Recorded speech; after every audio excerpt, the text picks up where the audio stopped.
Termiz davlat universitetida bo'lib o'tgan ochiq muloqotda Oliy ta'lim, fan va innovatsiyalar vazirligi vakillari onlayn tarzda viloyatdagi mavjud 6 ta oliygohning 700 nafardan ortiq bitiruvchi talabalari, mas'ul tashkilotlar xodimlari ham ishtirok etishdi. So'z olganlar tomonidan bitiruvchilarni ish bilan ta'minlash, startap va biznes loyihalarini qo'llab-quvvatlash borasida amalga oshirilayotgan ishlar haqida ma'lumot berildi. Xususan, O'zmilliybank aksiyadorlik jamiyati tomonidan yosh tadbirkorlarga imtiyozli kreditlar ajratish, bitiruvchilarni ishga joylashtirish bo'yicha yaratilgan sharoitlar xususida to'xtalib o'tildi. Qayd etilganidek, o'tgan davr mobaynida Kelajakka qadam dasturi doirasida 6000 nafardan ortiq bitiruvchi yoshlar tadbirkorlikka jalb etildi va ularning biznes tashabbuslarini qo'llab-quvvatlash maqsadida 378 milliard so'm mablag' ajratildi. Kuni kecha O'zbekiston Respublikasi Prezidenti yoshlar bilan muloqot o'tkazdilar va muloqot jarayonida bizga keng imkoniyatlar yaratildi tadbirkorlik doirasida. Bizning universitetimizda ham har bir yoshning tadbirkorlik loyihalari eshitildi va men Milliy bank tarafidan avval ham Kelajakka qadam dasturi doirasida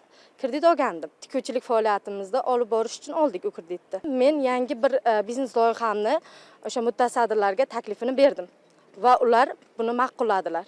Uchrashuv davomida tashabbuskor talabalarning biznes loyihalari taqdimoti ham tashkil qilindi. Ishtirokchilar o'zlarining innovatsion g'oyalari, amalga oshirayotgan startap va ishlab chiqarish loyihalarini namoyish etish imkoniga ega bo'ldi. Shuningdek, talabalar bilan ochiq muloqot o'tkazilib, bildirilgan 30 dan ziyod takliflar, mulohazalari muhokama qilindi. Prezidentimiz bizga ulkan imkoniyatlar, shart-sharoitlar yaratib qo'ydi. Shulardan bittasi Kelajakka qadam loyihasi asosida kredit oldi. Hozirgi kunda zamonaviy tikish mashinkalarini olib, o'sha ishimni, biznesimni kattalashtirdim va elita pardalari tikish bilan shug'ullanyapman. Bundan keyin men ish faoliyatimni yanada kengaytirish, yoshlarni ish bilan band qilish maqsadida 50 million so'm olmoqchiman. Prezidentimiz kuni kecha yig'ilishda har payshanba kunda yoshlar kuni deb e'lon qildi va unda yoshlarni eshitishni, ularning fikrlarini, takliflarini va muammolarini hal qilish kuni deb e'lon qildi. Bunda yurtboshimizga kattakon rahmat aytmoqchimiz.